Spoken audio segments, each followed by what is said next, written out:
किसी को discipline maintain करना अच्छा लगता है, और किसी को अपने कार्य को बड़ी कुशलता से करना अच्छा लगता है।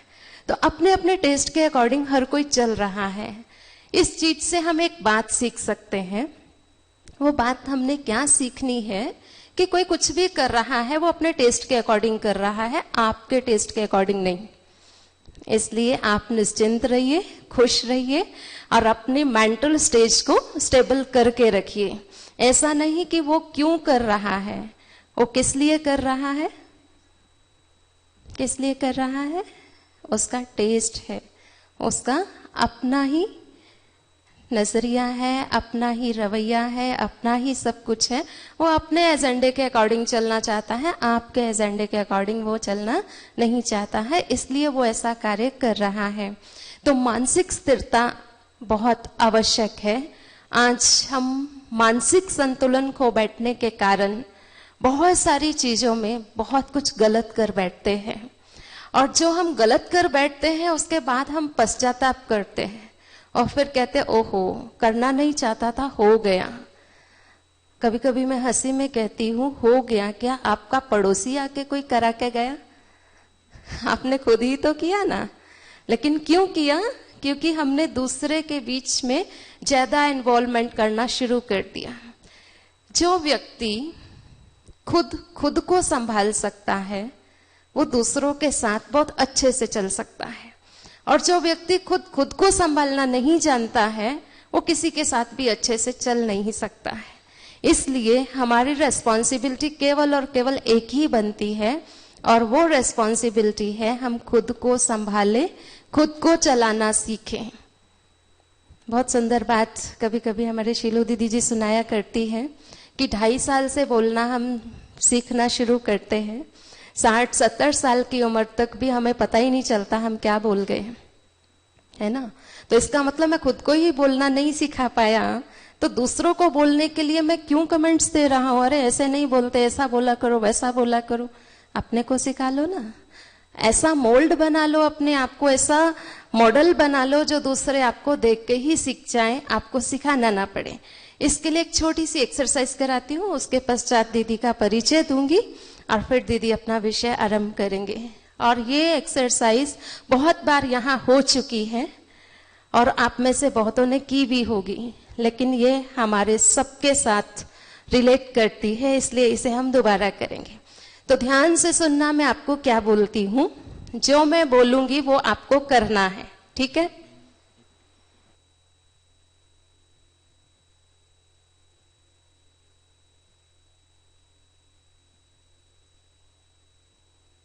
तो एक छोटी सी एक्सरसाइज हम सब मिलके करेंगे। मैंने आपको एक चीज बोली है कि जो मैं बोलूंगी वो आपको क्या करना है, करना है। क्या करना है?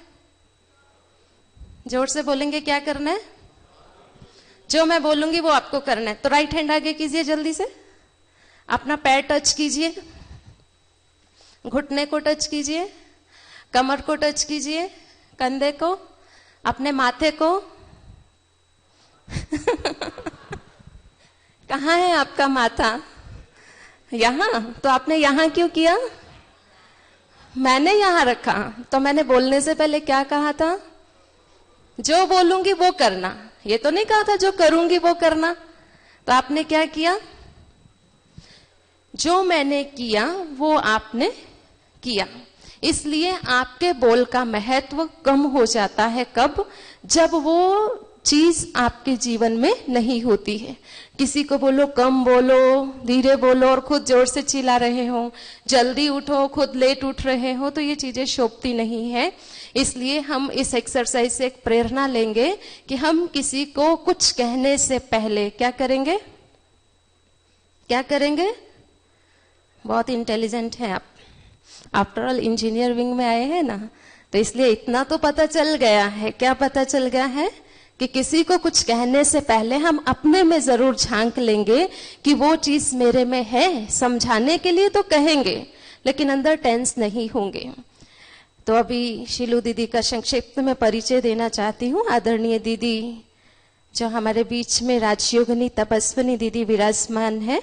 आप वरिष्ठ राजयोगा शिक्षिका, academy for a better world, संचालिका राजयोग शिविर, एजुकेशन विंग की कोऑर्डिनेटर और टीवी चैनलों की मुख्य प्रवक्ता हैं। आपने 5 महाद्वीपों में और 60 से अधिक देशों में भ्रमण किया है और आपने अपनी मधुर वाणी से बहुतों को परमात्मा का परिचय दे करके उनके दुखों का निवारण कर उनको सुख की राह दिखाई है। बाल्यकाल से ही आप ईश्वरीय ज्ञान से कनेक्टेड हैं। आप अपनी पढ़ाई पूरी करने के पश्चात राजयोग का अभ्यास इतना गहन तरीके से किया कि राजयोग की आप मास्टर बन गई। बंबई विश्वविद्यालय से आपने विज्ञान स्नातक होने के पश्चात 21 वर्ष की आयु में मानवता की सेवा में पूर्णतः अपने आप को सरेंडर किया है। वर्तमान समय आप माउंट आबू में ही हैं। 1976 से आप यहाँ पर रेगुलर सेवाएं दे रही हैं। हजारों लाखों भाई बहन आकर के आपकी मधुर वाणी का लाभ लेते हैं और आप हर एक को राजयोग का प्रयोग सिखा करके, राजयोग का लेसन करा करके उनके जीवन में सुख शांति से भरपूर करने की अंदर से गहन इच्छा रखती हैं। इसलिए भगवान ने आपको एक नाम दिया है, हर की पौड़ी। सुना है कभी हर की पौड़ी का नाम? जो वहां जाता है अपनी मैल धो के आता है। दुनिया में आपने सुना होगा गंगा जी जाओ, डुबकी लगाओ, पावन बन जाएंगे। वहां तो शरीर धुलेगा और पाप तो आत्मा ने किए थे, मन से, विचारों से हुए थे। तो वो मन को कैसे कंट्रोल करना होता है वो आदरणीय दीदी आपको सिखाएंगे और बहुतों को सिखाते हैं। इसलिए आपका नाम हर की पौड़ी भगवान ने स्वयं दिया है। इसके लिए जोरदार तालियों से आपका एक बार फिर से दिल से स्वागत करते हैं। आप बहुत सारे टीवी चैनलों में अपने विषयों पर, विशेष मूल्यनिष्ठ जीवन पर अपने प्रवचन देते रहते हैं। दीदी की मुख्य विशेषता है बहुत शांत है, बहुत सादगी में है और बहुत ही धैर्यवत है। और आपकी जीवा पर तो यूं मानो सरस्वती का वास है। तो अभी आप इनसे सुनेंगे हमारे पिता श्री ब्रह्मा बाबा की जीवन कहानी कि ये संस्था के संस्थापक कौन थे, कहाँ से थे और कैसे ये संस्था शुरू हुई। मैं आप और दीदी के बीच में बाधा नहीं बनती हूँ, तो आदरणीय दीदी से अनुरोध करती हूँ जिन्होंने चिड़िया बनकर के ज्ञान सागर को हप किया है, अब वो अपने मुखारविंद से, मधुर कंठ से आपको ब्रह्मा बाबा की जीवन कहानी सुनाएंगे। आदरणीय शीलू दीदी जी।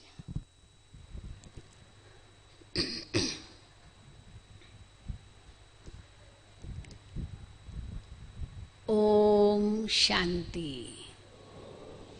फिर से कहेंगे ओम शांति।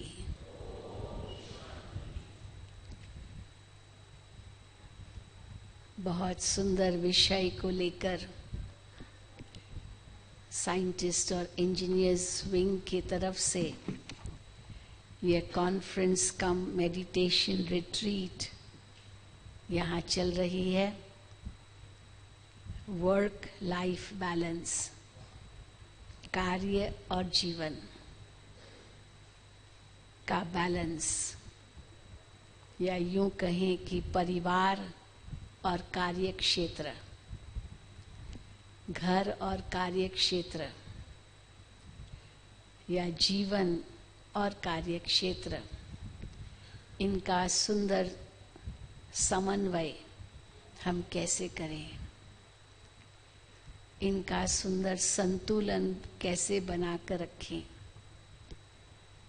क्योंकि हमारे बीच में ब्रह्मा बाबा थे जो हमारे लिए आदर्श थे। कैसे इतने बड़े परिवार में रहते हुए भी न्यारे और प्यारे रहे, सबको संभालते हुए भी कहीं भी फंसे नहीं।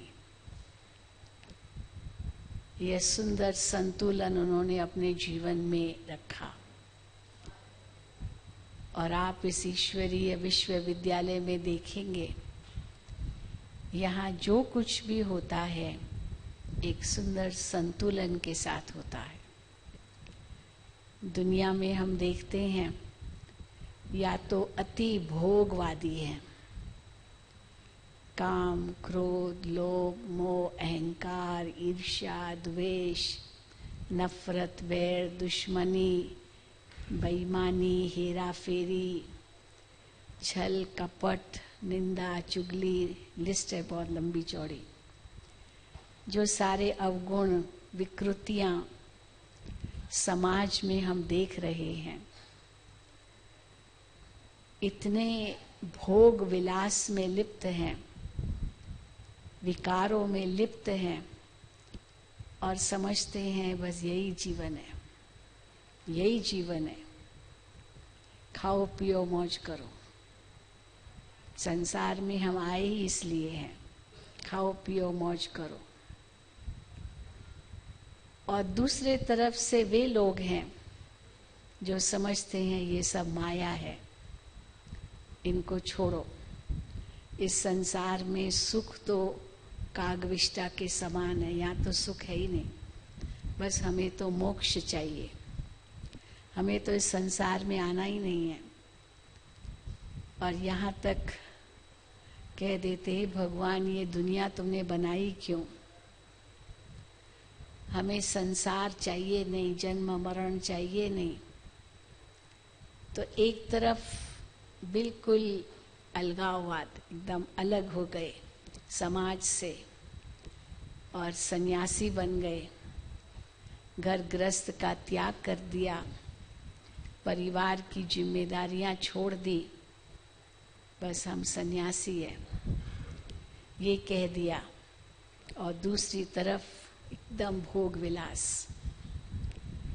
कहाँ ये दोनों एक्सट्रीम्स हैं। वास्तव में दोनों ही सही नहीं है,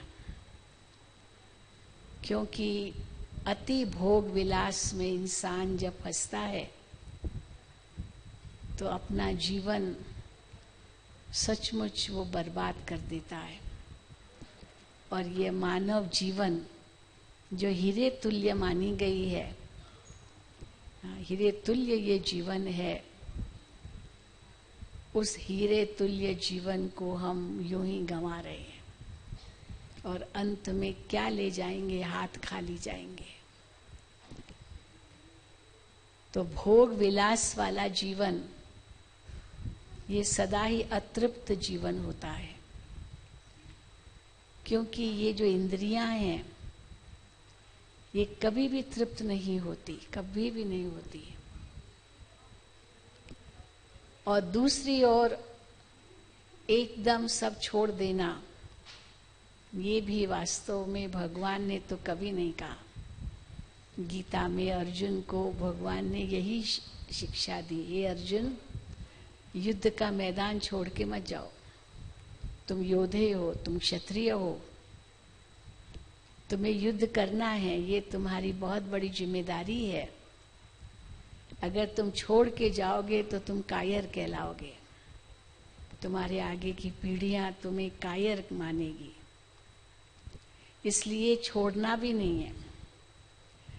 तो कहाँ छोड़ के चले जाना और कहाँ इतना लिप्त हो जाना जो वही जीवन समझना।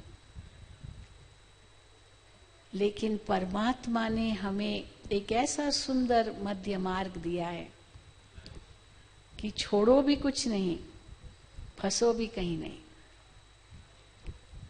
यही स्थित प्रज्ञ अवस्था, या यूं कहें कि एक कमल पुष्प समान जीवन, जिस प्रकार कमल का फूल कीचड़ में पलता है, सारा परिवार उसका कीचड़ में है, कमल जड़े, कमल डंडी, कमल लकड़ी, जो भी कमल से मिलती है, कमल पत्ते, लेकिन स्वयं कमल का फूल उनसे अलिप्त रहता है, उस कीचड़ से परे। और जितना हिस्सा कीचड़ से ऊपर है वही पूजा के काम आता है, उतना ही हिस्सा विष्णु के हाथ में दिखाते हैं। जिसको कहा संसार में भले रहो, संसार बुरा नहीं है, ये तो सब ईश्वर की रचना है, यही मानते हैं। संसार बुरा नहीं है, पर संसार में रहो, पर संसार को खुद में नहीं समाओ। छोड़ो कुछ नहीं, फंसो भी कहीं नहीं। यही कला है, जीवन जीने की कला है। जिस प्रकार एक व्यक्ति रास्ते पर चलते भी गिर सकता है अगर देखा नहीं ध्यान से, कोई पत्थर आया, कोई उबड़ खाबड़ रास्ता हुआ तो गिर सकता है, टांगे मजबूत है उसकी तो भी गिर सकता है, फिसल सकता है। पर एक दूसरा व्यक्ति जो रस्सी पर चलता है, अपनी कला दिखाता है रस्सी पर चलने की, वो गिरता नहीं है। तो क्या अंतर रहा, वो रस्सी पर भी नहीं गिरा, दूसरा रास्ते चलते जबकि सब कुछ ठीक है, या चलो थोड़ा ऊपर नीचे था पर गिर गया। तो अंतर अगर देखें तो बहुत है। सबसे पहला अंतर है कि उस व्यक्ति में बैलेंस है, इसलिए नहीं गिरा, और वो आउट ऑफ बैलेंस हो गया इसलिए गिरा। दूसरा, उसको लक्ष्य है, मुझे अपनी मंजिल तक पहुंचना है, उसका ध्यान यहाँ वहाँ डाइवर्टेड नहीं है, इसलिए वो उस रस्सी पर भी चल सकता है। और दूसरा जो गिरा उसका अटेंशन डाइवर्ट हो गया, हट गया। तीसरा, उसके अंदर एक डिटर्मिनेशन है, मुझे ये इसमें सफलता पानी है। और दूसरा जो रास्ते पर है, कोई डिटर्मिनेशन की बात ही नहीं है, बुद्धि यहाँ वहाँ भटक रही है। तो देखिए इतना सारा अंतर है, इसीलिए वो बैलेंस रह सकता है और वो बैलेंस अपना गंवा बैठा। तो परमात्मा भी हमें यही कहते हैं कि हे आत्माएं, संसार में रहो, छोड़ो कुछ नहीं। संसार को छोड़ के कहाँ भागोगे? तो इसीलिए छोड़ना भी कुछ नहीं है, फंसना भी कहीं नहीं है। जैसे इतना बड़ा जहाज पानी पर होता है, कितना उसका वजन होता है, लेकिन डूबता नहीं है।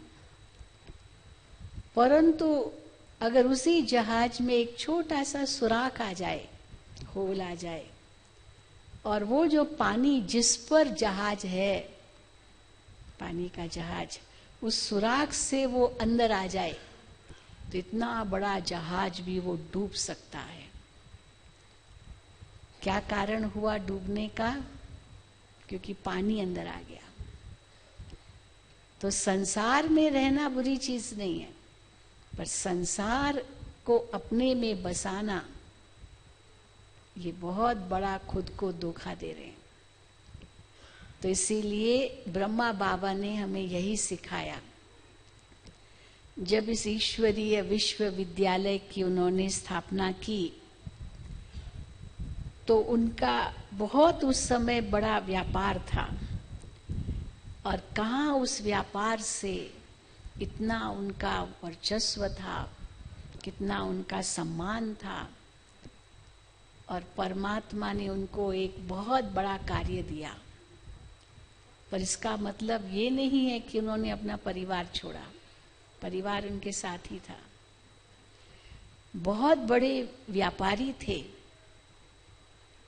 बहुत बड़ी उनकी बिजनेस थी, लेकिन जो कुछ उनका था वो तन मन धन भगवान के कार्य में लगाया, अपना परिवार भी उसी में ही समा लिया। और एक बीज उन्होंने रोपा, और आज वट वृक्ष की तरह यह ईश्वरीय विश्वविद्यालय 140 देशों में ईश्वरीय कार्य कर रहा है, पांचों ही खंडों में। और हमारे जैसी हजारों बहनें इसमें समर्पित रूप से सेवाएं दे रही है। कई कहते आप लोगों ने भी तो छोड़ा, हमने कहा हमने छोड़ा नहीं है। छोड़ा नहीं माना हमने कोई संसार छोड़ के हम सन्यासी नहीं बन गए। कई कहते आप वाइट ड्रेस पहनते हो, तो हम कहते ये तो हमारा यूनिफॉर्म है। आप भी कई अपने दफ्तरों में यूनिफॉर्म पहनते हैं, तो ये हमारा यूनिफॉर्म है। छोड़ा कुछ नहीं है। परिवार को भी हम महत्व देते हैं, और साथ साथ विश्व की सेवा हमें करनी है, इसको भी महत्व देते हैं। और ब्रह्मा बाबा ने यही किया।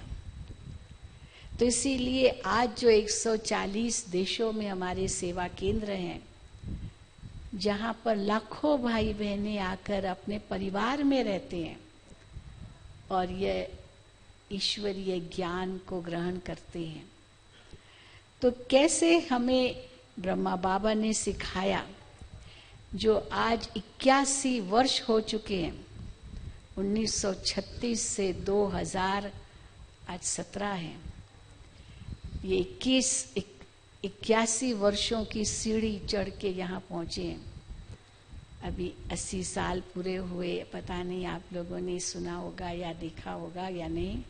अभी अभी हम लोगों ने बहुत बड़ा कार्यक्रम किया था 80 वर्षों का, और ख़ास हमारे भारत के प्रधानमंत्री जी ने उसका उद्घाटन किया थ्रू वीडियो कॉन्फ्रेंसिंग, और कहा कि 80 वर्ष कोई कम बात नहीं है, और कैसे ये दिन दुगनी रात चौगनी गति से आगे बढ़ता जा रहा है, जो आज एक इंटरनेशनल संस्था हो गई है। तो कौन थे ये पिताश्री ब्रह्मा बाबा? हम उनको पिताश्री ब्रह्मा क्यों कहते हैं? इनका पूर्व जीवन क्या था? आप बहुत बड़े ज्वेलर थे, हीरे जवाहरातों का व्यापार करते थे, हीरे जवाहरातों की ज्वेलरी बनाते थे और बहुत प्रसिद्ध थे, धनी भी बहुत थे। कलकत्ता में आपका एक बहुत बड़ा शोरूम था, दुकान थी, आपके पार्टनर तो वहीं रहते थे। 1876 में आपका जन्म हुआ था, और जब तक 1936 में ये संस्था स्थापित हुई, तब तक आपका जो व्यापार था वो बहुत फैला हुआ था, और लगभग 60 वर्ष की उनकी उम्र हुई तब उनके जीवन में परिवर्तन आए। परंतु इतना बड़ा व्यापार, इतनी प्रतिष्ठा, लेकिन फिर भी अपने असूलों में बहुत पक्के थे। राजाओं महाराजाओं के साथ उनका उठना बैठना था, क्योंकि उस समय राजा महाराजाएं भारत में थे। एक और अंग्रेजों का राज्य था, दूसरी ओर कई रियासतें थी।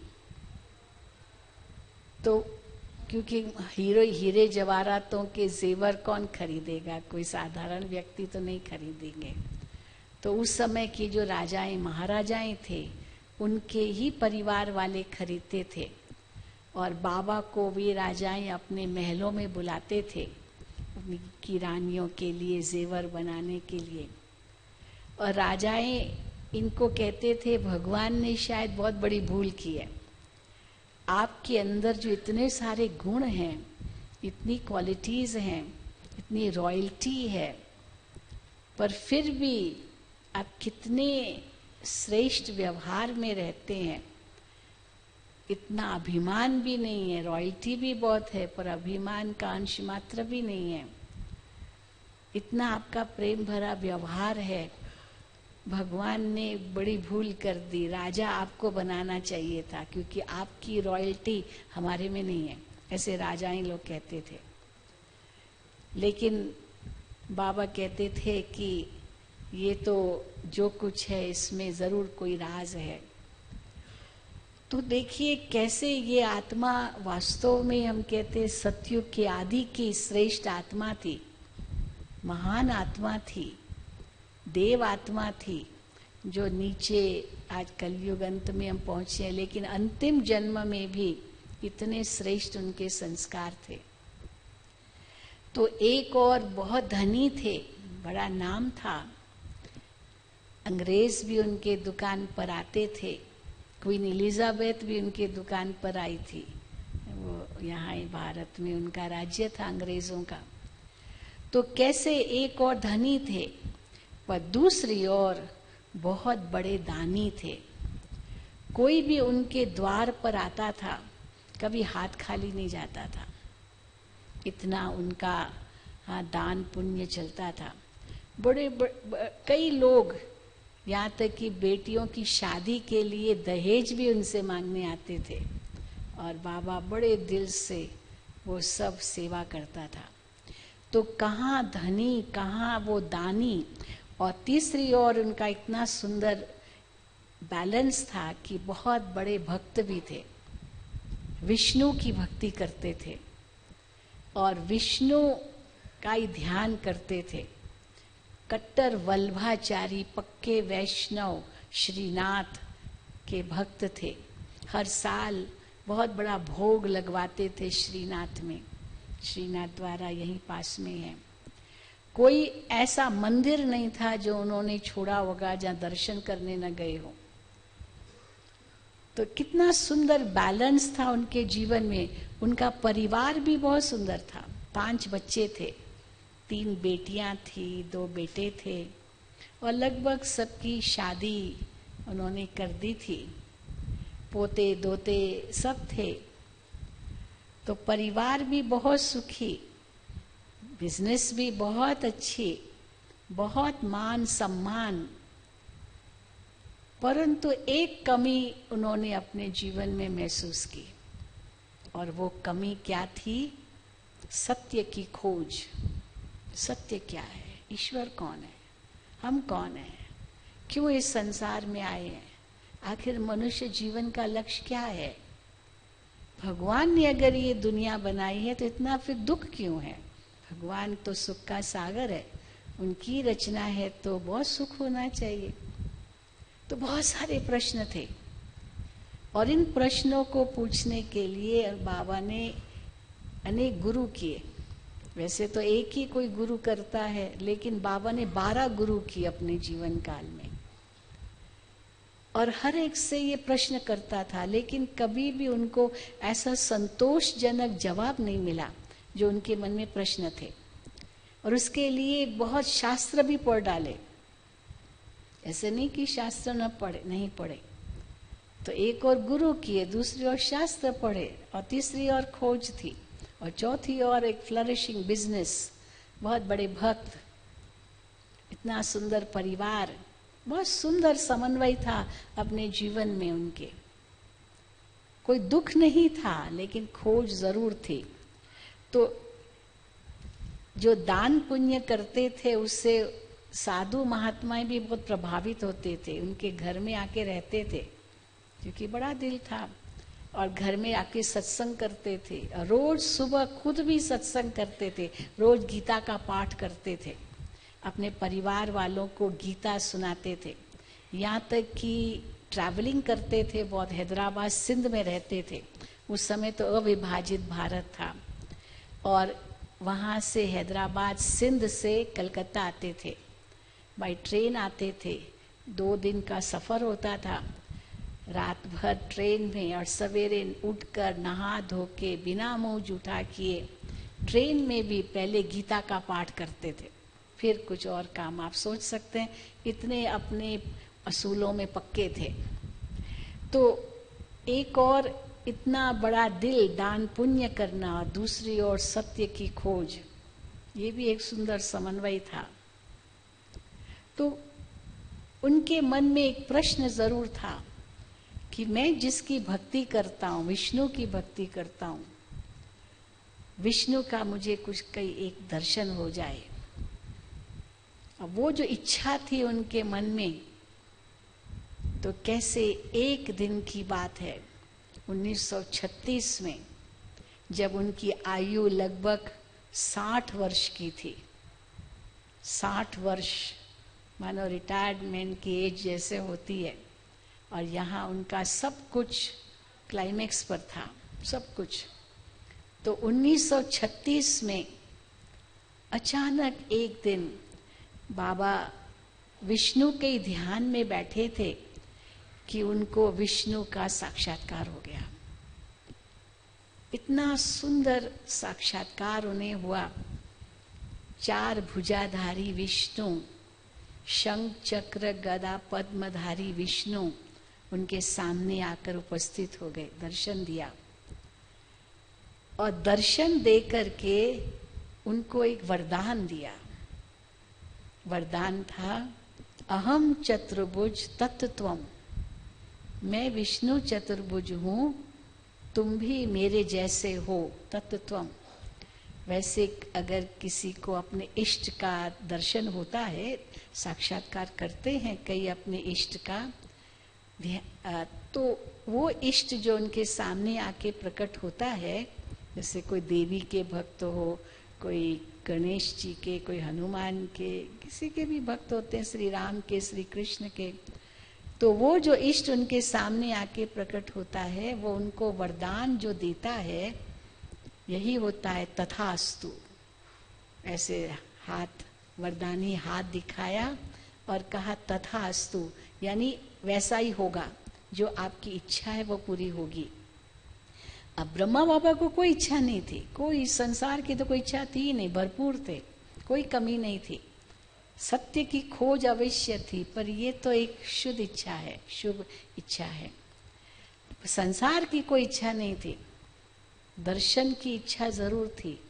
और ये वरदान उनको मिला कि अहम चतुर्भुज तत्त्वम। और बाबा देखते रह गए, देखते रह गए।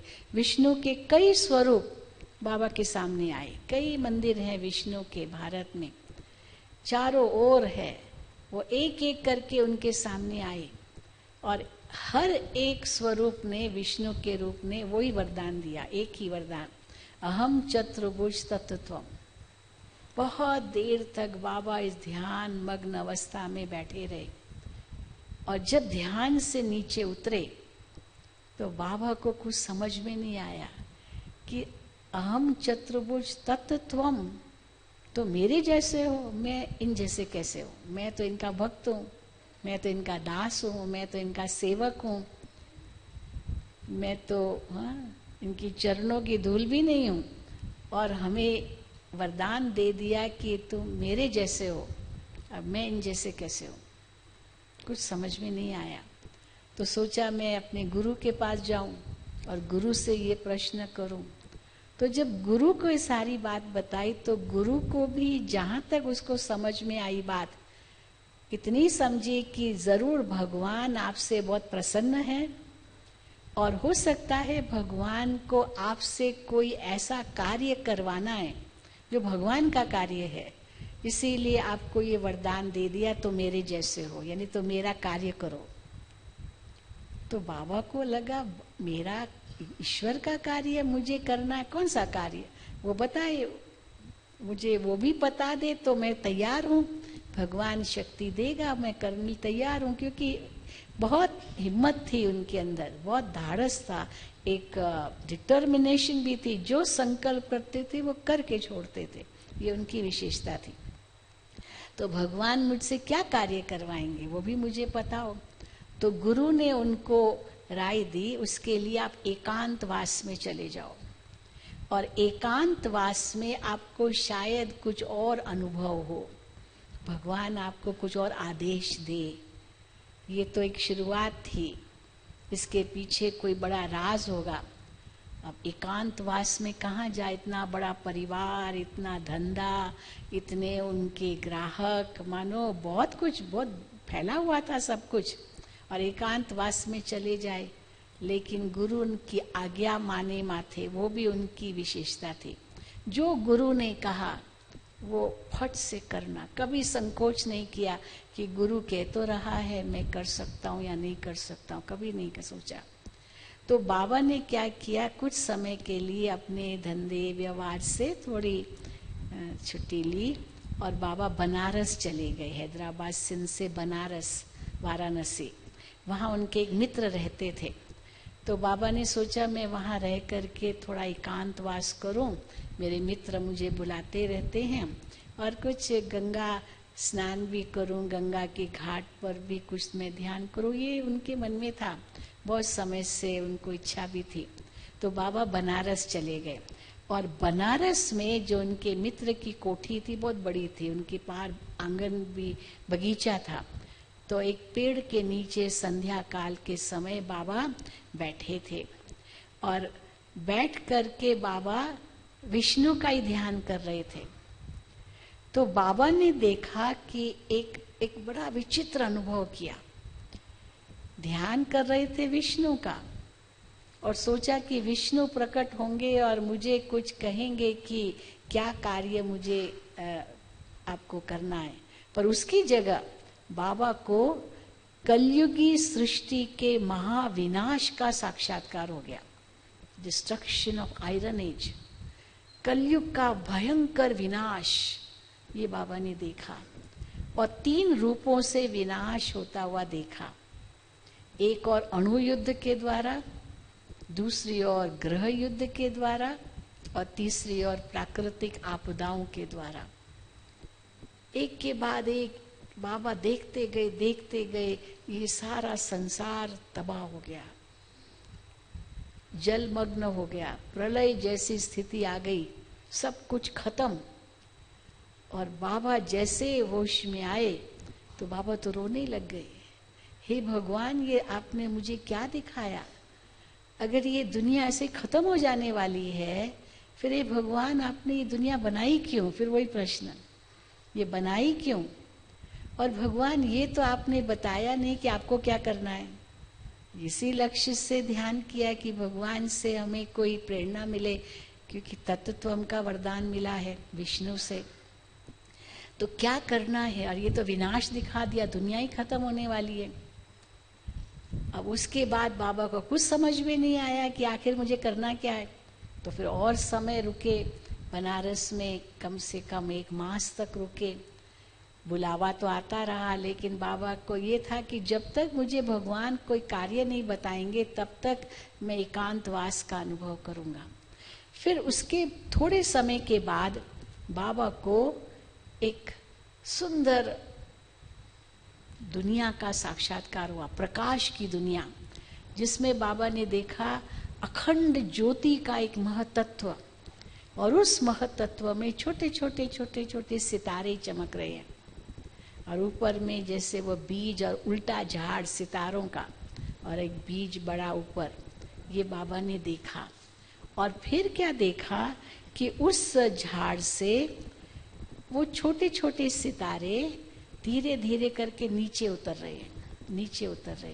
बाबा देखता रह गया, और जैसे नीचे उतर करके वो धरती पर पहुंचे, और धरती पर पहुंचते ही एक एक सितारा एक एक देवी और देवता का रूप लेता गया, बदलता गया देवी और देवता। और चारों ओर जो वातावरण इतना जलमग्न स्थिति का था, वो धीरे धीरे बदलता एक सुंदर संसार बन गया। Beautiful world of golden age, एक स्वर्णिम संसार बन गया, जहाँ प्रकृति का सुंदरतम स्वरूप बाबा ने देखा। कहाँ विनाश लीला देखी, 5 तत्वों का कहर देखा, और कहाँ इतनी सुंदर प्रकृति, इतना सुंदर संसार, जो बाबा तो देखते ही रह गए। समझ में कुछ भी नहीं आया कि इसका मतलब क्या है। और फिर क्या देखा कि उस सुंदर बगीचे में एक हीरे जवाहरातों से सजा हुआ सोने का महल, और उस सोने के महल में लक्ष्मी और नारायण, श्री लक्ष्मी श्री नारायण, विष्णु तो उनके इष्ट थे ही, अब लक्ष्मी नारायण उन्होंने देखा। और वो कैसे उस महल से बगीचे में आए, और इतना सुंदर वातावरण, शहनाइयाँ बज रही है, इतनी सुगंध आ रही है, सब बाबा को महसूस हुआ, और देखते रह गए। और उसी समय एक आकाशवाणी हुई उनको, आकाशवाणी, लखीराज उठो जागो, इस कलयुगी सृष्टि के महाविनाश के बाद ऐसी स्वर्गीय सतयुगी दुनिया आने वाली है, और ऐसी दुनिया तुमको बनानी है। अब आप सोच सकते हैं, इतना बड़ा काम भगवान ने उनको दे दिया कि इस कलयुगी सृष्टि के महाविनाश के बाद ऐसी सुंदर सतयुगी सृष्टि आने वाली है, और ये दुनिया तुमको बनानी है। ये भगवान का कार्य है, भगवान ने उनको दिया। अब बाबा तो दृश्य देख करके हैरान हो गए, सोच में पड़ गए, ऐसी दुनिया मुझे बनानी है, मैं कैसे बनाऊंगा। यानी क्या मेरे पास इतनी क्या कैपेसिटी है जो मैं कोई ऐसी दुनिया बना सकूं?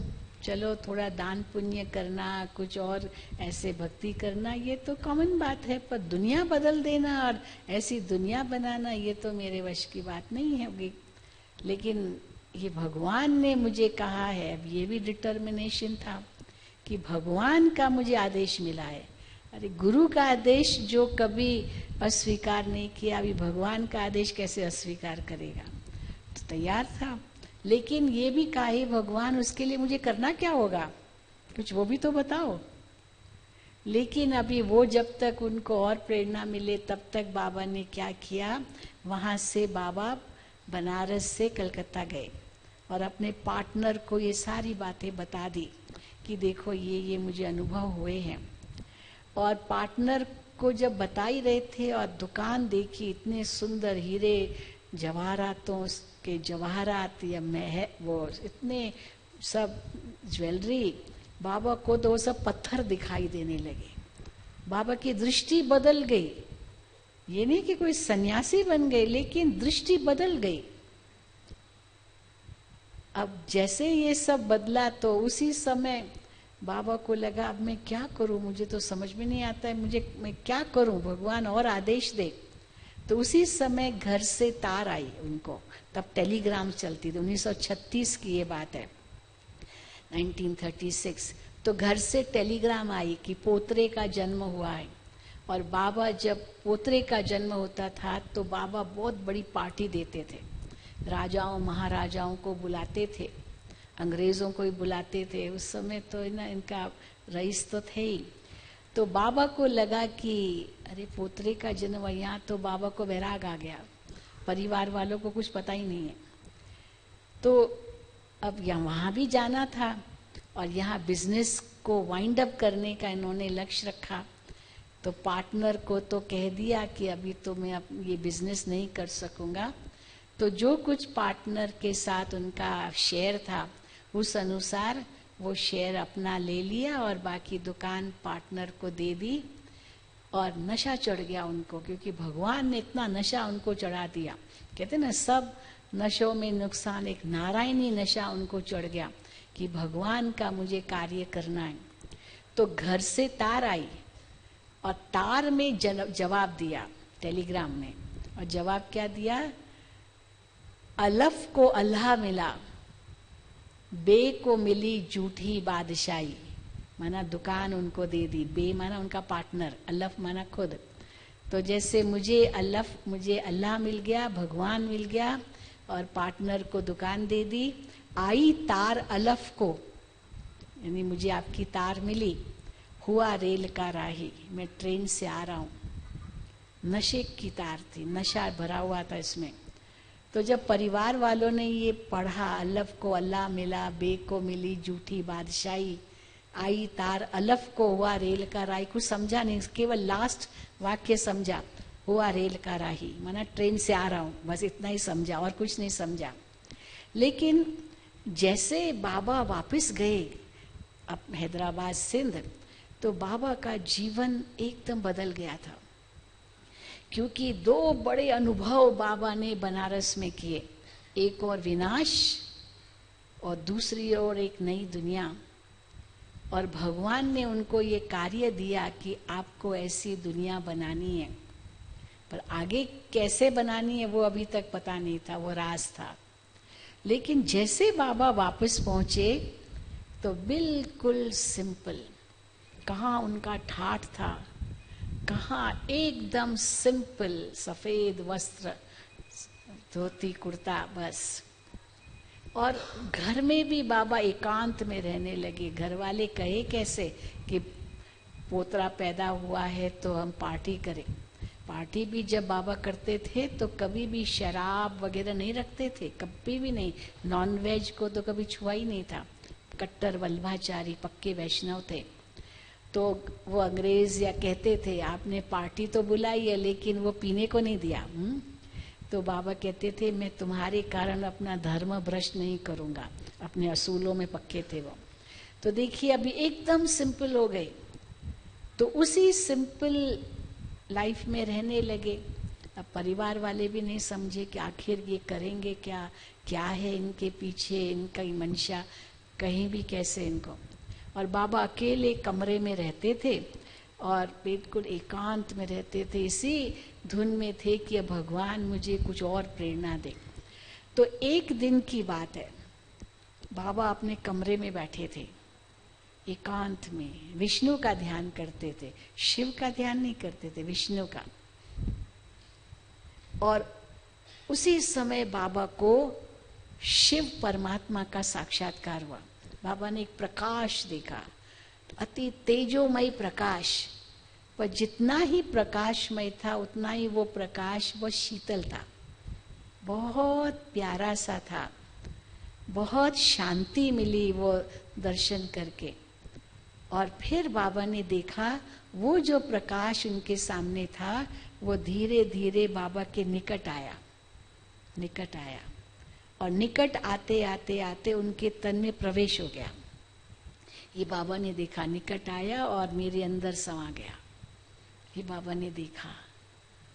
बस उसी में उनकी आंखें तो बंदी थी और चारों ओर लाइट ही लाइट थी। और उसी समय उनके जो फैमिली मेंबर्स थे, वो घर में ही था वो, तो उनकी फैमिली मेंबर्स भी देखने लगे कि बाबा क्या अनुभव कर रहे हैं। तो जैसे नजदीक गए तो देखा कि बाबा के होंठ हिल रहे हैं, होंठ, एक आवाज उनके मुख से निकल रही है। वो शब्द क्या निकले उनके मुख से, अच्छा, उनके मुख से ये शब्द निकले, निजानंद स्वरूपम शिवोहम शिवोहम। मैं निज आनंद स्वरूप हूं, मैं शिव हूं। मैं प्रकाश स्वरूप हूं, मैं शिव हूं। मैं ज्ञान स्वरूप हूं, मैं शिव हूं। मैं शक्ति स्वरूप हूं, मैं शिव हूं। शिव परमात्मा ने अपना परिचय उनके मुखारविंद से दिया। ये था उस समय उनको अनुभव, वो आवाज जैसे उनके मुख से निकल रही थी और बाबा की आंखें बंद थी। अब बाबा ने तो जैसे नहीं सुना, पर उनके परिवार वालों ने सुना। और जब उन्होंने आंखें खोली तो आंखों में भी चमक थी, चेहरे पर चमक थी, ये ललाट उनका चमक रहा था, चारों ओर लाइट लाइट, ऐसे अनुभव किया परिवार वालों ने।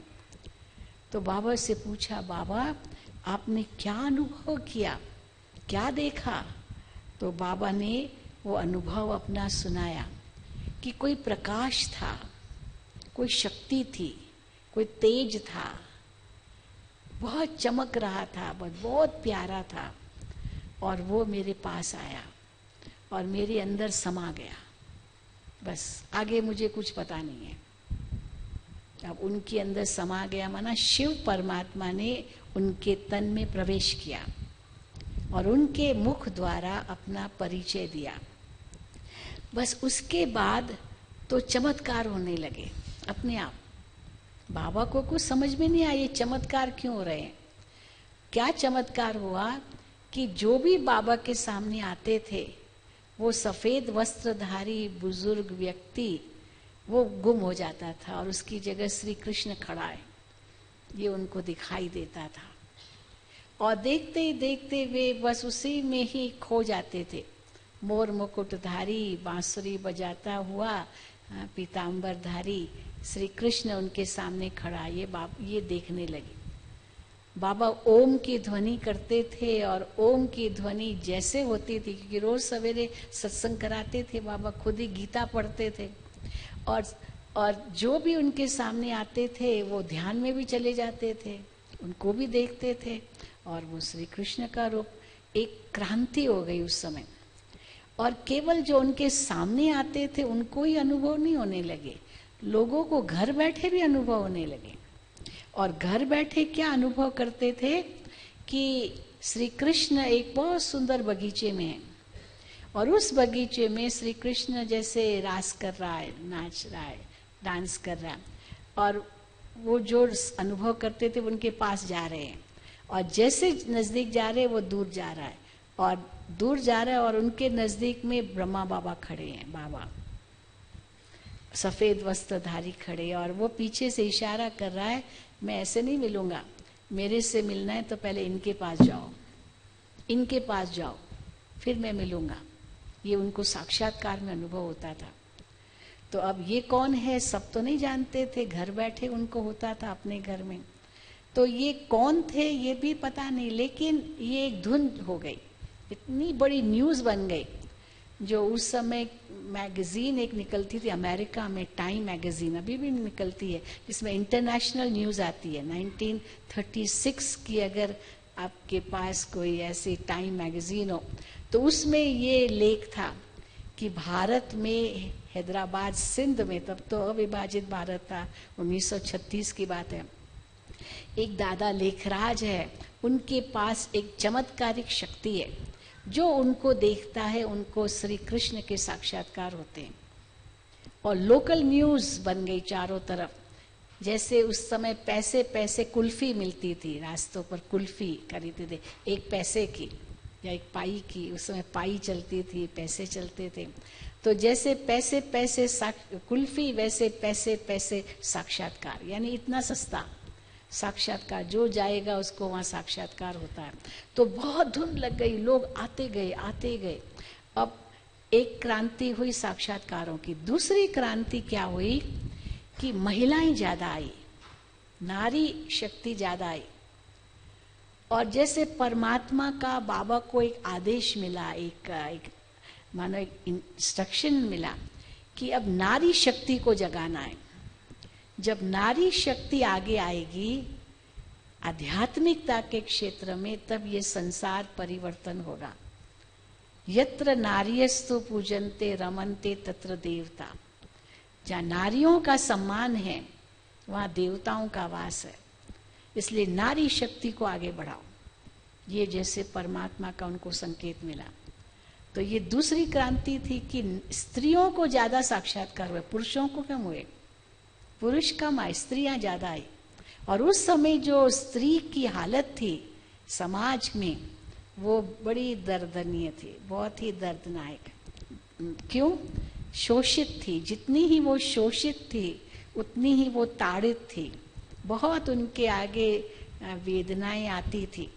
और जो पुरुष लोग थे वो तो पुरुष प्रधान समाज था, स्त्रियां तो घूंघट में रहती थी और पुरुष तो सारी दुनिया का भ्रमण करते थे, उनकी बिजनेस दुनिया के चारों तरफ थी।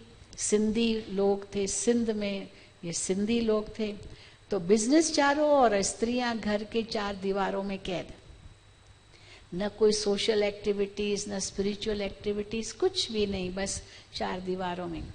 उसी समय ये राजा राम मोहन रॉय, लाला लाजपत राय, मतलब ये जो बड़े सोशल वर्कर्स हुए, उन्होंने नारी के लिए क्या नहीं किया। तो वो उस समय का ही ये प्रभाव है। और उसी समय महात्मा गांधी का भी भारत के प्रति स्वतंत्रता के लिए नारे लगे। मानो ये सब उस समय की बात है। और ये कराची में था, उस समय तो अविभाजित भारत था। तो कैसे एक एक करके बहनें आती गई। अब ये ओम राधे, में एक दो मिसाल आपको दूंगी। ये बहन, इनका नाम था राधे, कुमारी थी। ये 16 साल की थी उस समय और स्कूल पढ़ती थी। इनके फादर की डेथ हो गई थी, क्योंकि इनके भी पिताजी बिजनेसमैन थे, वो भी ज्वेलरी का काम करते थे, लेकिन अकस्मात उनकी डेथ हो गई क्योंकि घाटा पड़ा बिजनेस में। तो घाटा पड़ने के कारण उनकी डेथ तो हो गई, तो सब कुछ मानो दिवाला निकाला। तो इसलिए सब कुछ छोड़ देना पड़ा। अमृतसर में रहते थे और फिर वहाँ से छोड़ के हैदराबाद सिंध आ गए। लेकिन ये बहुत टैलेंटेड लड़की थी, बहुत अवार्ड्स लिए थे उन्होंने अपने स्कूल में, और कई कलाओं में निपुण थी, संगीत कला, नृत्य कला, गायन कला। तो इनकी माँ बहुत रोती थी, और अगर कोई विधवा बन गई मानो, उसके लिए तो जीवन ही बर्बाद। लोग उनका मुंह नहीं देखना चाहते थे, समझते थे एक विधवा का मुंह देखना माना एक अपशुगुन है, यहाँ तक वो मानते थे। अगर वो रोड पर भी गई कहीं, तो दुकान के आगे भी कहीं गई, तो पुरुष लोग उस दुकान पर वो ये पानी छिड़कते थे, भाई ये अपशुगुन खत्म हो। यानी इतना शोषण स्त्री के प्रति। तो अब ये थोड़ी मॉडर्न थी, इसने अपनी माँ की दशा को देखा तो उसको तो लगा ऐसे क्यों, ये क्यों रो रही है। तो लेकिन किसी ने कहा इनको बाबा के पास ले जाओ, वहाँ इसको शांति मिलेगी। तो भक्ति बहुत करती थी इनकी माँ, कृष्ण की भक्ति। तो जैसे अपनी माँ को लेकर आई तो इसकी माँ ने बाबा से कृष्ण का साक्षात्कार किया, और जैसे साक्षात्कार किया वो रोती रोती आई, पर इतना हंसने लगी, इतना हंसने लगी, जो वो भी एक न्यूज़ बन गई अखबार में कि राधे की माँ रोती हुई आई और हंसती हुई गई। यानी एक परिवर्तन उनके जीवन में। ऐसे बहुत सारी बहनें आई, लेकिन जो भी आते गए, जो भी बेचारे शोषित थे या जो कुछ उनका आगे का आगे पीछे कोई नहीं था, वो सब बाबा के पास आके समर्पित हो गई, समर्पित हो गई। बाबा ने उस समय एक स्कूल खोला था। स्कूल में बाबा को टीचर की जरूरत थी जो आध्यात्मिक शिक्षा दे। बाबा की बुद्धि उस रूप से चलती थी। स्कूल में बच्चे केवल वो विद्या न पढ़े लौकिक, लेकिन आध्यात्मिक शिक्षा भी ग्रहण करें। उसके लिए ऐसे टीचर की जरूरत थी, और जो वो टीचर जो अपने जीवन को प्रभु को अर्पित करे, ऐसे नहीं नौकरी करे या तनख्वाह लेने के लिए पढ़ाए, क्योंकि teaching is a Nobel job, एक बहुत ऊंचा कार्य है शिक्षा, एक शिक्षक बनना। तो वो चाहिए था। वो टीचर्स कहाँ से बाबा लाते, तो ढूंढ रहे थे। तो उसी बीच ये बहन आई, इनका नाम रमा था, दादी प्रकाश मणि। ये 14-15 साल की थी। ये भी कृष्ण की बहुत भक्ति करती थी, और सवेरे सवेरे इनको साक्षात्कार हुआ अपने घर में, श्री कृष्ण का और ब्रह्मा बाबा का, जो आपको बताया। और कृष्ण कहता है इनके पास जाओ तो वहां मिलूंगा।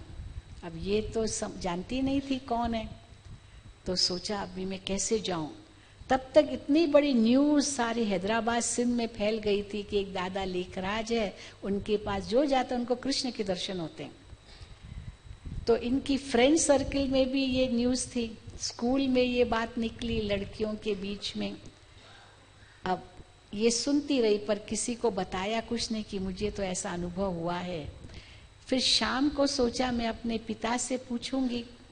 तो पिता से जब पूछा, पिता के पास गई, तो पिता से पूछने से पहले पिता ने इनको कहा कि देखो बेटी, एक दादा लेखराज है, उनके वहां जाने से कृष्ण के दर्शन होते हैं, तो वहां जाओ कल और देख कर आओ क्या होता है वहां। बस अब ये तीनों का आपस में संबंध था। सवेरे जो देखा, स्कूल में जो सुना, और पिता ने कहा, इसको कुछ समझ में नहीं आया, पर पिता ने कहा तो चलो कल जाएंगे देखने। और अगले दिन जैसे ही गई, बस बाबा को देखा और एकदम ध्यान में चली गई, कृष्ण का दर्शन करने लगी, अनुभव किया श्री कृष्ण को। बस वो मग्न हो गई उसी ध्यान में, कितने घंटों तक बैठी रही। और जब वो उठी ध्यान से, तब तक तो सब चले गए थे, तो बाबा ने इनको बुलाया, और बाबा ने इनको कहा कि क्योंकि इनके पिताजी ज्योतिष विद्या भी जानते थे इनके, तो पिता ने कहा था कि पिता को बाबा जानते थे, बच्ची को तो नहीं जानते थे, लेकिन पिता को जानते थे। छोटा सा स्थान था, सब एक दो को बुजुर्ग लोग जानते थे। और यहाँ तक बताया था कि मेरी बेटी बस कृष्ण की है, कृष्ण को अपना जीवन देगी, मीराबाई की तरह बनेगी। ये उनके पिता ने बाबा को बताया था एक बार। तो सोचा इसको मैं अपना स्कूल में टीचर बनाऊंगा। तो बाबा ने इनसे पूछा, आप टीचर बनोगी, पर उसके लिए अपना जीवन श्री कृष्ण को अर्पित करना होगा। तो इसने अपने पिता से पूछा, पिता ने कहा, बेटी तुम्हारा तो जीवन ही श्री कृष्ण को अर्पित है। बस अगले दिन चिट्ठी लेकर के पिता से गई और समर्पित हो गई। एक एक करके बाबा के पास समर्पित होते गए। तो ये बच्चों का स्कूल, बोर्डिंग स्कूल बाबा ने बनाया था। बहुत बड़ा मकान था बाबा का, उसी बोर्डिंग मकान में बोर्डिंग स्कूल भी बनाया था, और टीचर्स को बाबा ढूंढ रहे थे। अब क्या हुआ कि एक अलौकिक परिवार बन गया। सब एक एक करके बहनें आती गई, वो बच्चे भी थे, वो सब समर्पित होते गए, समर्पित होते गए। मानो वो परिवार, लौकिक परिवार भी उनका था और ये अलौकिक परिवार भी समर्पित हो गए। इतना सुंदर बैलेंस उन्होंने अपने जीवन में रखा। ये सब भगवान कार्य करा रहा था। बाबा को खुद कुछ समझ में नहीं आ रहा था ये ईश्वरीय कार्य कैसे हो रहा था। तो पहला चमत्कार कहो या क्रांति हुई वो था साक्षात्कारों की। दूसरी क्रांति थी कि महिलाएं ज्यादा आई, उनको बहुत साक्षात्कार हुए। और तीसरी क्रांति क्या हुई कि शिव परमात्मा ने ब्रह्मा बाबा के द्वारा एक आदेश दिया सबको, जो भी वहां समर्पित हो गए थे। क्या आदेश दिया कि अभी अपने जीवन को पवित्र और योगी बनाना है, पवित्र और योगी जीवन बनाना है। अब ये आदेश सबको दिया और सब ने प्रतिज्ञा कर ली। वो छोटे छोटे भी थे, वो 6 साल से लेकर के 20 साल तक की बहनें, 6 साल से ये छोटी छोटी भी थे। तो दादी जानकी जी उस समय 20 साल की थी, वो बड़ी थी, और बाकी 6 साल से लेकर, मानो कि इतनी प्रतिज्ञा सबसे करा ली। अब जैसे ये प्रतिज्ञा करा ली तो एक आंदोलन शुरू हुआ, लोग विरुद्ध हो गए कि ये क्या किया दादा लेखराज ने। चलो वो समर्पित हो गई, उनकी पालना कर रहे थे, स्कूल खोला था, वो तो अपने घर में थी, पर बोर्डिंग स्कूल खोला हुआ तो वहां रह करके पढ़ाई कर रही थी। तो ये क्या किया, ये प्रतिज्ञा क्यों करा, तो वो छोटे छोटे हैं, ये इनको बड़ा होने दो तब ये खुद करे अपनी इच्छा से। तो बाबा क्या कहते थे, ये मैंने नहीं किया है, ये मेरी शक्ति नहीं है, ये मैं नहीं कर रहा हूं, ये ईश्वरीय शक्ति काम कर रही है। मैंने भी उनकी आज्ञा अनुसार प्रतिज्ञा की, क्योंकि शिव परमात्मा ने इनको भी आज्ञा दी कि तुम भी अपने जीवन को पवित्र योगी बनाए। तो परिवार में रहते थे, पत्नी बच्चे सब थे, पोते दोते सारा परिवार था। तो कैसे एक सुंदर बैलेंस जीवन बाबा ने बनाया। और जब ये विरोध हुआ, पिकेटिंग हुई लोगों की, बाबा कहते थे ये मेरी शक्ति नहीं है। अब इतना विस्तार हो गया, जो बाप तो कहा कि ये भले ले जाओ ना, ये तो आपके ही बच्चे हैं, ले जाओ, पर वो बच्चे जाना ना चाहे, वो तो कहीं बस हमने तो अपना जीवन भगवान को दे दिया है। अब बाबा ने सामना किया विरोध का, और ईश्वर की शक्ति ने काम किया। और कैसे बाबा फिर हैदराबाद सिंध से कराची चले गए।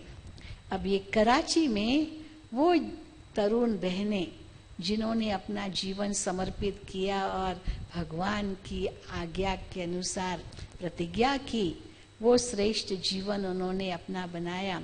सब बाबा के धन से उनकी पालना हुई। तो वो लौकिक परिवार भी और ये अलौकिक परिवार भी सब इकट्ठे रहने लगे। एक बहुत सुंदर समन्वय था उनके जीवन में।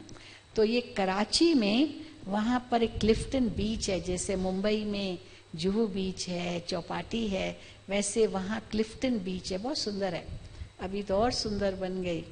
तो हमारा वहाँ भी सेंटर है, पर वो लंदन के थ्रू चलता है। तो वहाँ पर उस क्लिफ्टन बीच पर जाती थी, तो जैसे ये शॉर्ट्स एंड शर्ट पहन करके जाते थे, एक्सरसाइज भी करते थे, क्योंकि शिव बाबा ने कभी नहीं ये कहा कि सन्यासी बनना है। तो एक्सरसाइज करते थे, और जितनी एक्सरसाइज भी करते थे उतना ही सागर के किनारे बैठ करके तपस्या भी करते थे, खेल भी करते थे, छोटे छोटे भी थे, परंतु साथ साथ तपस्या भी करते थे। तो मानो ब्रह्मा बाबा और मम्मा, जो ओम राधे आपको बताया, इनकी ये विशेषता थी। वो 16 साल की थी और बाबा 60 साल के थे। लौकिक में कोई संबंध नहीं था, परंतु वो आते ही जैसे बाबा के पास समर्पित हो गई माँ बेटी, और वो अलौकिक माँ बनी, क्योंकि ब्रह्मा बाबा से कृष्ण का साक्षात्कार होता था और मम्मा से राधे का साक्षात्कार होता था। तो राधे कृष्ण जैसे अलौकिक माता पिता के रूप में सबने अनुभव किया। परंतु अलौकिक रूप में देखें तो बेटी सरस्वती, शिव परमात्मा ने इनको नाम दिया जगत अम्बा सरस्वती, और उनको नाम दिया प्रजापिता ब्रह्मा। तो उस समय करीब 385 भाई बहनें समर्पित रूप से कराची में रह रहे थे। फ्रॉम 1937 until 1950, मानो 13-14 साल तपस्या की उन्होंने कराची में 1950 तक, 1937 से। अब ये जो 14 साल उन्होंने तपस्या की, मानो उस तपस्या से इनके जीवन में एक बहुत बड़ा परिवर्तन आया, बहुत बड़ी शक्ति का अनुभव किया। पर एक और परमात्मा गुप्त रूप से नई दुनिया की स्थापना करवा रहे थे, और दूसरी ओर दुनिया में बहुत बड़ा परिवर्तन आया। क्या परिवर्तन आया? सबसे पहले आप जानते हैं 1936 यही समय था जब ये बड़े बड़े वैज्ञानिक नील बोर, आइंस्टाइन, ये उन्होंने उस समय आविष्कार किया कि एक परमाणु, एटम, उसका अगर विस्फोट किया जाए, वो इलेक्ट्रॉन, प्रोटॉन, न्यूट्रॉन, ये जो उस समय पता चला। नहीं तो एटम को इसी रूप से समझते कि इट इज इनडिविजिबल, लेकिन उस समय ये पता किया कि इट इज डिविजिबल, और एक इलेक्ट्रॉन के रिलीज से कितनी एनर्जी रिलीज हो सकती है, जो आइंस्टाइन ने E=mc², ये इक्वेशन निकाला। मानो उसी समय की बात है, वो 1936। अब एक और नई दुनिया की स्थापना, दूसरी ओर विनाश का एक पहला स्वरूप, एटम बॉम्ब की तैयारी। और आप जानते हैं सेकेंड वर्ल्ड वॉर हुआ, और सेकेंड वर्ल्ड वॉर 1939 to 45 तक हुआ। 6 साल तक विश्व युद्ध चला और लाखों लोग मारे गए दुनिया में। और वो तब समाप्त हुआ जब अमेरिका ने हिरोशिमा नागासाकी पर एटम बॉम्ब गिराया, और उसके बाद जापान ने सरेंडर किया अमेरिका को। लेकिन it was the beginning of destruction. तो जब ये विनाशकारी बात हुई, अब ये संस्था कराची में तपस्या कर रही थी, तो बाबा से पूछा गया कि बाबा ये क्या विनाश है? तो बाबा कहते थे, परमात्मा कहते थे, ये विनाश नहीं है, ये तो रिहर्सल है। और कैसे इस रिहर्सल के द्वारा विनाश होगा, ये तो रिहर्सल है। फिर उसके बाद क्या हुआ, आप जानते हैं कैसे इंडिया, हिंदुस्तान, पाकिस्तान का बंटवारा हुआ। ये सब बंटवारा होने के कारण रक्त की नदियां बही। तब शिव परमात्मा से पूछा, क्या यही विनाश है? क्योंकि सिविल वॉर हो गई, तो कहाँ न्यूक्लियर वॉर, कहाँ सिविल वॉर। भगवान ने कहा ये रिहर्सल है। फिर बहुत कैलामिटीज हुई, तो ये भी पूछा, क्या ये रिहर्सल है? भूकंप आए, सुनामी आए, बहुत कुछ आए इन्हीं 14 सालों में, और वो परिवर्तन हुआ। और फिर 1950 में जब ये जब सब गणतंत्र हुआ, भारत का शांति हुई, तब परमात्मा का आदेश मिला कि अभी भारत जाओ। और भारत जाओ माना जो उसके पहले आए थे लोग पाकिस्तान से, वे तो हाथ खाली आए, नंगे पैर, बिना जेब खाली मानो। और इस संस्था को इनको कहा आप सब ले जाओ, और 14 साल इनको आंच भी नहीं आई। परमात्मा ने इनकी कितनी रक्षा की वहां। और फिर ये सामान सब लेके, यहाँ तक कि जहाज भी उनको दिया, और ये जहाज में भारत में आए, माउंट आबू में आए। ओखा बंदरगाह गुजरात में है, सौराष्ट्र में, वहां से ट्रेन में आई, 1950 की ट्रेन है। तो वहां से कैसे आबू में आना हुआ, और आबू में बाबा ने तपस्या शुरू की। अब ये सुंदर बैलेंस उनके जीवन का हम देखेंगे। तपस्या, बस तपस्या की। यहाँ जंगल है चारों ओर, आबादी तो बहुत कम है, ये टूरिस्ट की आबादी ज़्यादा है। जहाँ रेजिडेंट्स परमानेंट हो तो 10,000 भी नहीं है। माउंट आबू में गांव जैसा है, पर जंगल है चारों ओर, और यहाँ बाबा ने तपस्या की। तो बाबा और मम्मा हमारे अलौकिक माता पिता बने, और 385 भाई बहने कैसे यहाँ माउंट आबू में आए। और यहाँ बहुत बड़े बड़े महल हैं जिनमें उनका रहना हुआ, क्योंकि अंग्रेज़ों के ज़माने में ये राजाएं माउंट आबू आते थे गर्मी के दिनों में। तो वो राजाओं ने तो होटल बना दिए जो माउंट आबू में आप देखेंगे, अभी भी आप आए होंगे ज्ञान सरोवर तो लेफ्ट साइड में अलवर पैलेस है जो अभी स्कूल है, आर्य समाजियों का स्कूल है। तो यहाँ स्कूल और होटल, ये पैलेसेस जो महल है वो सब ये बन गए है। तो वहीं ठहरना हुआ। और कैसे जंगलों में रहते, जंगल था सब कुछ, पर बाबा कैसे न्यारे प्यारे रहते थे। बहुत सुंदर उनके जीवन में बैलेंस था। कुछ फोटोज आपको दिखा रहे हैं ब्रह्मा बाबा के। और कैसे न्यारे भी रहते थे, प्यारे भी रहते थे, सबके बीच में भी रहते थे, बच्चों से भी बहुत प्यार था। परिवार के परिवार आने लगे बाबा से मिलने के लिए, और बैडमिंटन भी खेलते थे, क्रिकेट भी खेलते थे।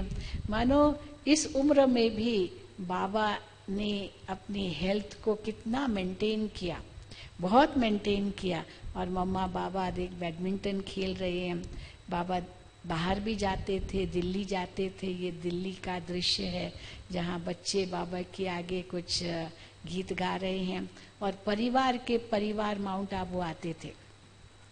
अभी तो लाखों के रूप में है, उस समय तो हजारों की तादाद में थे। लेकिन बाबा ने कभी नहीं ये कहा कि अपना घर बार छोड़ो, सब कुछ करो, धंधा नौकरी सब करो, पर एक बैलेंस लाइफ जियो। और कैसे परिवार के परिवार आते रहे, और बाबा बच्चों को भी इतना ही प्यार देते थे, अलौकिक माता पिता का रूप बन करके प्यार देते थे, टीचर का रूप भी थे। और शिव परमात्मा उनके मुखार विंद से ज्ञान सुनाते थे। जो आज भी हम वाणियाँ सुनते हैं वो शिव परमात्मा ने उनके द्वारा सुनाई। तो बाबा एकांत में बैठते थे तो बिल्कुल एकांत प्रिय भी बहुत थे। तो संगठन भी बाबा को बहुत पसंद था। बाबा सबको पत्र लिखते थे, ये नहीं कि बस अकेले हो गए, सन्यासी हो गए, परिवार की भी पूरी भाषणा दी, पत्र लिखते थे। लेकिन बहुत सिंपल, बहुत सिंपल। पुराने ज़माने की खटियाएं, बाबा का अभी भी आप देखेंगे बाबा का कमरा कैसा है, बिल्कुल सिंपल। पुराने ज़माने की खाट बाबा यूज़ करते थे। और बच्चों को अपने हाथ से प्रसाद देते थे। बाबा कहते थे आप मेरे इस परिवार के भूषण हो, आप यहाँ की शोभा हो, बहुत कुछ वरदानी बोलते थे। और एक परिवार की भाषणा, और फिर एक परमात्मा की तरफ इशारा कि परमात्मा एक है, उनको ही याद करो।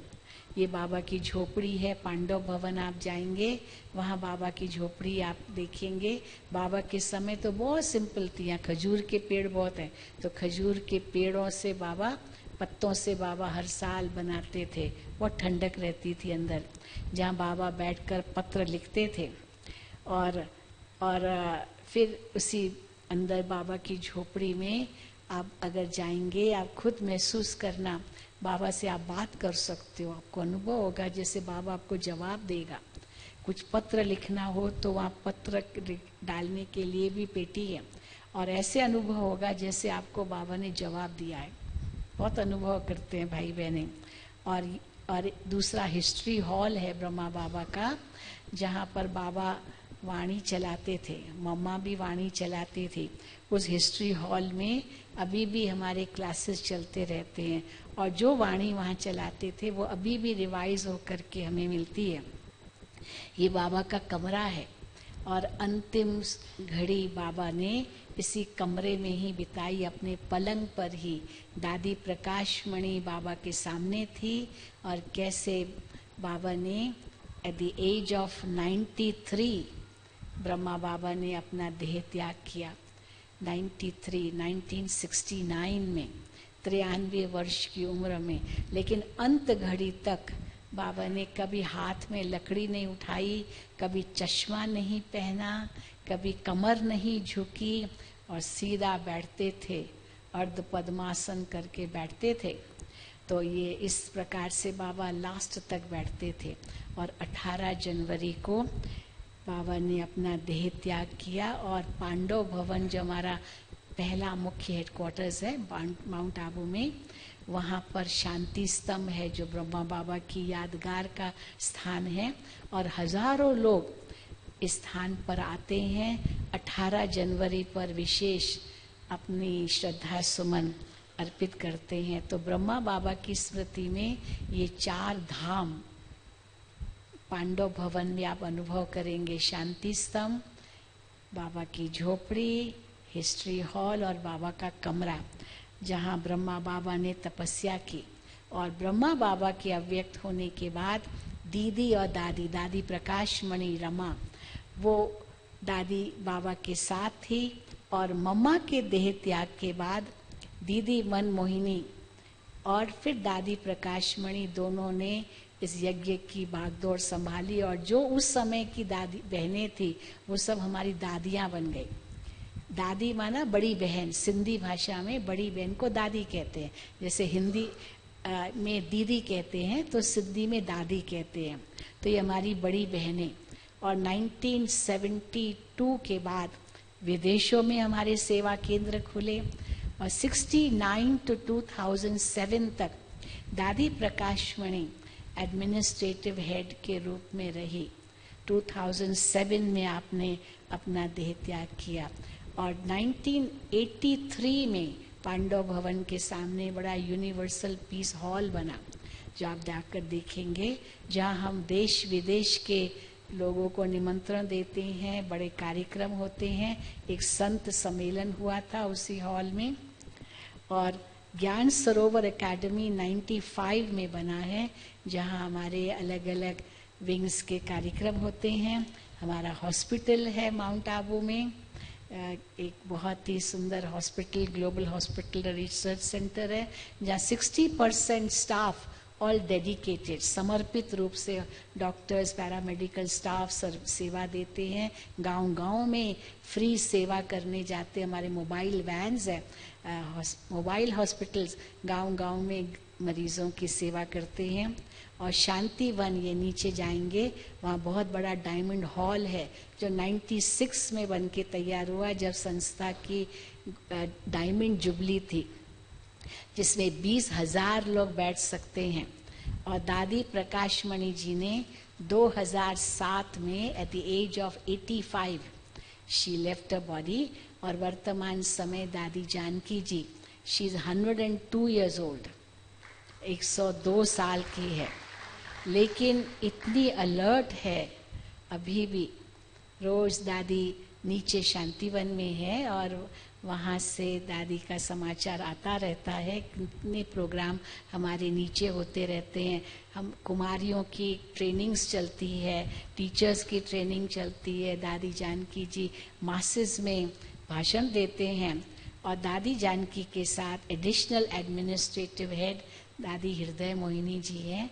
आप भी 9 साल की उम्र की थी जब आप अपनी माँ के साथ आई, और आते ही दोनों समर्पित हो गए।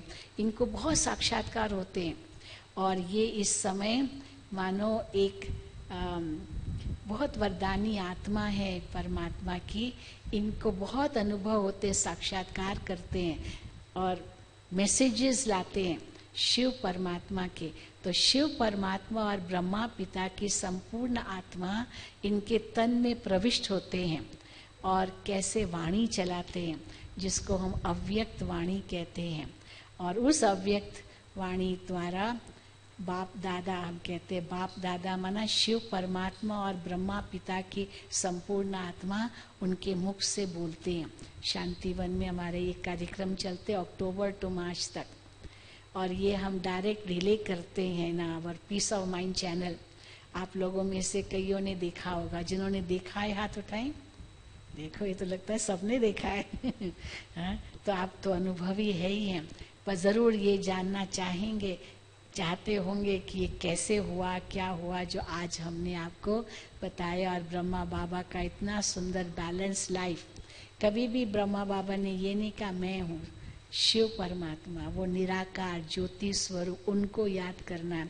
बाबा कभी अपने पाँव भी नहीं छूने देते थे, नमस्कार करते थे, झुकते थे, इतने निरअहंकारी थे। और उस एक को याद करना है। तो कई कहते जबकि याद एक शिव को करना, फिर इनके फोटो क्यों रखे आपने? तो हम कहते फोटो इसलिए रखे क्योंकि हमारे अलौकिक पिता है, ये गुरु नहीं है, भगवान तो हम परमात्मा को एक को कहते जो निराकार है, ज्योति स्वरूप है, सदा शिव है, कल्याणकारी है।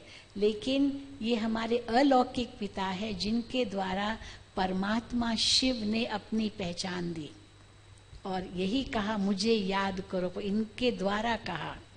तो ये अलौकिक पिता और वो पारलौकिक पिता है।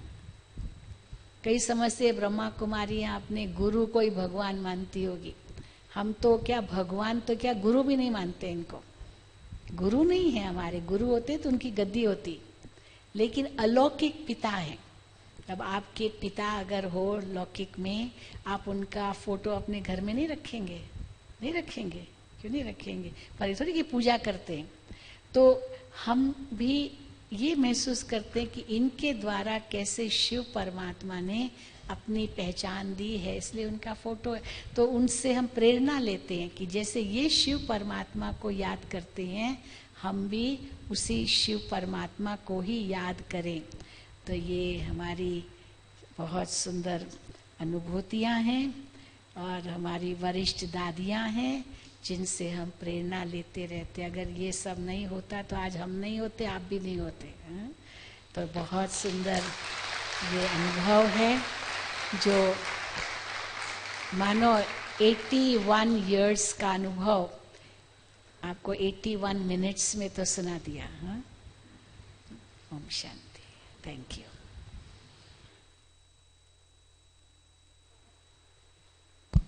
बहुत बहुत शुक्रिया आदरणीय दीदी का। आपने साक्षात देखा दीदी के मुख में मिठास सरस्वती के समान थी। और साथ ही साथ जो स्टोरी आपको अमर कथा पिता श्री ब्रह्मा बाबा की सुनाई, और सुनाते सुनाते लास्ट में आपको बहुत अच्छी बात कह दी कि हम 3 पिता के बच्चे हैं। एक हमारा लौकिक पिता जो घर में है, दूसरे हमारे अलौकिक पिता पिता श्री ब्रह्मा, तीसरे पिता हमारी आत्मा के पिता जिसको परलौकिक पिता कहते हैं, वो इस लोक के परे परलोक में रहने वाले शिव बाबा। तो हम सबके कितने पिता हो गए? तो इसलिए दीदी का जोरदार तालियों से हम आभार धन्यवाद देते हैं। बहुत सुंदर तरीके से सार रूप में बहुत अच्छी कहानी आपको सुनाई। लेकिन ये अमर कथा इन्होंने दीदी ने पालना ली हुई है बाबा की। बाबा के साथ रह करके, अंग संग रह करके उनका जो भी जीवन चरित्र था देखा और अपने जीवन में अपनाया। जैसे हम सबके आगे ब्रह्मा बाबा थे, तो जिन्होंने ब्रह्मा बाबा को साकार नहीं देखा, तो हम अपनी बड़ी बहनों में ब्रह्मा बाबा के सारे गुण देख करके उनको फॉलो करते हैं। तो आपको भी जो एक्सरसाइज कराई उसी में यही कहा गया था कि हमारे सामने करके दिखाने वाला कोई हो तो हम तुरंत कर लेते हैं। तो हमारी ऐसी महान तपस्विनी बहनें हैं। पुनः आपका दीदी शुक्रिया करती हूँ। और अभी आपके लिए 2 सूचनाएं हैं। एक तो ये है कि जिन भी भाई बहनों को सौगात नहीं मिली है, चाहे वो बीके हैं या सेवाधारी भाई बहनें हैं या गेस्ट रूप में कॉन्फ्रेंस अटेंड करने के लिए आए हैं, इसी हॉल में